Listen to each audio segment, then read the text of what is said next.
بہرحال یہی حدیث سیدہ مریم اور سیدہ آسیہ کے بارے میں جو آتی ہے بخاری مسلم میں، اسی کا ایک طریق سیدنا علی سے بخاری اور مسلم دونوں میں موجود ہے۔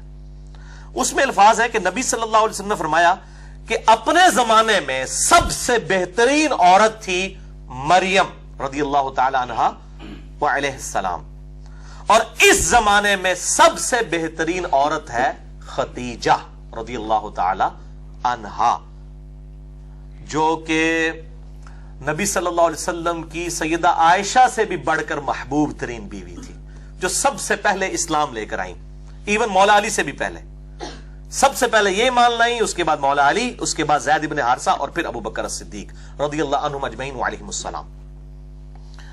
تو سیدہ خدیجہ کو آپ نے فرمایا یہ سب سے بہترین عورت ہے اس زمانے کی۔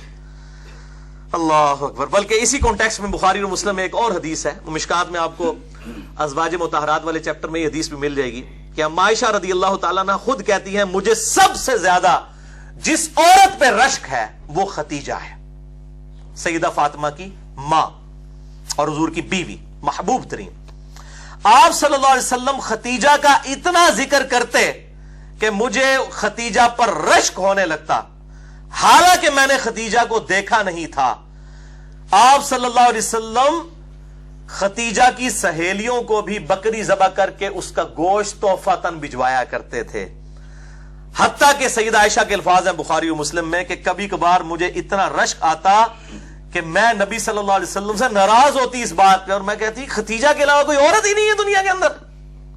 میں وہ بتا رہا ہوں، وہ بیوی جو سیدہ عائشہ بھی جس پہ رشک کر رہی ہیں۔ تو جب سیدہ عائشہ کی ہم فضیلت کی بیان کر رہے ہیں تو حضرت خدیجہ کو چھوڑ کے، خدیجہ والا لیول نہیں تھا سیدہ عائشہ کا، نہ مرتبے میں اور نہ نبی صلی اللہ علیہ وسلم کی محبوبیت میں، یہ ان کے بعد کی بات ہے۔ تو اتنے الفاظ کہ خدیجہ کے علاوہ کوئی عورت ہی نہیں ہے۔ نبی صلی اللہ علیہ وسلم نے فرمایا کہ جب وہ حضرت عائشہ کہتی ہیں جب یہ بات کرتی تو نبی صلی اللہ علیہ وسلم اس کی خوبیاں گنوانا شروع کر دیتے، خدیجہ میں یہ خوبی تھی، خدیجہ میں یہ خوبی تھی، یعنی بتانے کے لیے کہ یہ خوبیاں ہیں جو تم میں بھی نہیں موجود ہیں، تم باقی بیویوں میں بھی وہ خوبیاں نہیں ہیں۔ اور پھر فرمایا کہ میری تو ساری اولاد ہی خدیجہ سے ہے، یعنی آپ کی جو چاروں بیٹیاں ہیں، ٹھیک ہے، اور سیدہ فاطمہ اور سیدہ رقیہ، سیدہ ام کلثوم اور سیدہ زینب رضی اللہ عنہم اجمعین وعلیہم السلام، یہ چاروں بیٹیاں سیدہ خدیجہ سے ہوئی ہیں، اور یہ ان کی اپنی بیٹیاں ہیں نبی صلی اللہ علیہ وسلم کی۔ یہ جو مشہور کیا نا، یہ پچھلے خاوند تھے اور عجیب و غریب وہ بتا رہے ہوتے ہیں صاحب کتاب، اس دنیا میں سب سے بڑا رافضی جو ابو بکر عمر کو نعوذ باللہ من ذالک اعلانیہ طور پر منافق کہتا ہے، یاسر الحبیب، عرب میں اس کے پائے کا کوئی رافضی نہیں ہے۔ میں شیعہ کی بات نہیں کر رہا، رافضی، اس کو خود شیعہ نے اور ایران نے نکال دیا تھا اور اس کو گمراہ ڈکلیئر کیا ہوا ہے۔ وہ بھی مانتا ہے کہ نبی صلی اللہ علیہ وسلم کی یہ چاروں بیٹیاں اپنی ہیں، سیدہ خدیجہ سے نبی صلی اللہ علیہ وسلم کی بیٹیاں ہیں، پچھلے خامد سے نہیں ہیں۔ تو یہ میں رافضیوں کو خصوصاً پھکی دینے لگا ہوں کہ سب سے بڑا رافضی یاسر الحبیب، سنی اور شیعہ دونوں کتابوں میں ملتا ہے کہ آپ صلی اللہ علیہ وسلم کی اپنی بیٹیاں تھیں۔ باقی یہ جو وہ حساب لگانے شروع کرتے ہیں نا، اتنے سال کی عمر میں شادی ہوئی ہے، وہ صحابی غلط ہے، وہ سارے تاریخی روایتیں ہیں۔ کوئی صحیح سند سے ثابت نہیں ہے کہ نبی صلی اللہ علیہ وسلم کے عقد میں سیدہ خدیجہ جب آئی تو ان کی عمر 40 سال تھی، کوئی صحیح سند سے ثابت نہیں ہے۔ اور نہ یہ صحیح سند سے ثابت ہے کہ آپ صلی اللہ علیہ وسلم کی ہجرت کے بعد یہ بیٹیاں پیدا ہوئیں، یہ اپنی ٹائمنگ پہ ہی پیدا ہوئیں اور الحمدللہ ہجرت کے وقت یہ بالغہ تھی۔ تو یہ میں نے ضمناً مسئلہ عرض کر دیا۔ تو سیدہ خدیجہ رضی اللہ تعالیٰ عنہا اتنی محبوب تھیں کہ 24 سال تک آپ صلی اللہ علیہ وسلم کے عقد میں رہی ہیں، 24 سال تک، اور آپ صلی اللہ علیہ وآلہ وسلم نے ان کی زندگی کے اندر دوسری شادی نہیں کی ہے۔ اس سے اندازہ کر لیں 49 نبوی میں جب نبی صلی اللہ علیہ وسلم کی عمر مبارک 49 سال ہوئی، کیونکہ آپ کی شادی 25 سال کی عمر میں ہوئی، اسی سال آپ پر 2 غم کے پہاڑ ٹوٹے، ایک سیدہ خدیجہ رضی اللہ تعالی عنہا کا جو ہے انتقال ہوا، اور دوسرا جناب ابی طالب کا۔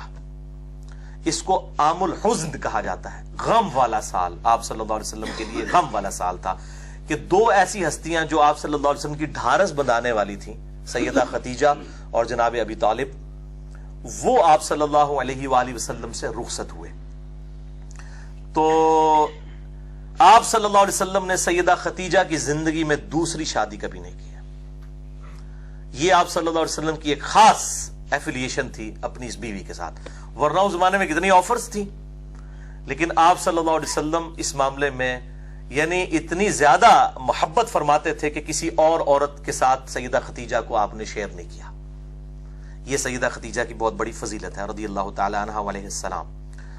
حتیٰ کہ غزوہ بدر کے موقع پر جب آپ صلی اللہ علیہ وسلم کی بیٹی سیدہ زینب، جن کے جو شوہر تھے ابو العاص ابن ربیعہ، جو اس وقت تک مسلمان نہیں ہوئے تھے، بعد میں مسلمان ہوئے، اس وقت تک اجازت تھی کہ غیر مسلم کے ساتھ بھی رشتہ ہو سکتا تھا.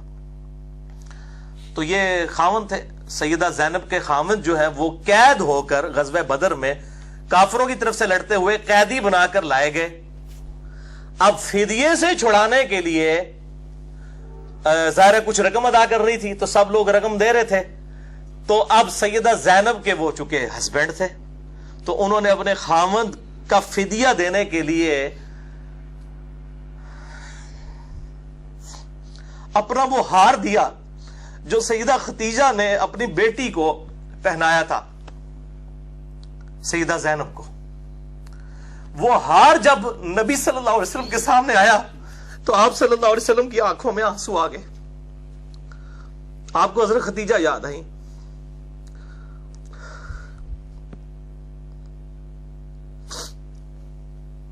آپ صلی اللہ علیہ وسلم نے اپنے اصحاب سے کہا کہ اگر تم مجھے اجازت دو تو میں یہ ہار اپنی بیٹی زینب کو واپس کر دوں، یہ میری بیوی کی نشانی ہے اس کے پاس. تو اصحاب نے کہا یا رسول اللہ کیوں نہیں، آپ بالکل. اور پھر ان کو بغیر فدیے کے چھوڑ دیا گیا. پھر وہ اتنے حسن اخلاق سے متاثر ہوئے کہ انہوں نے اسلام بھی قبول کیا.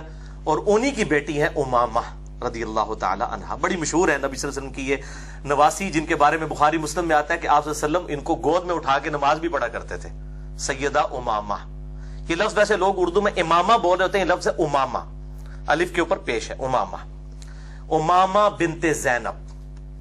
تو یہ سیدہ خدیجہ رضی اللہ تعالی عنہا کے ساتھ آپ صلی اللہ علیہ وسلم کی عقیدت تھی.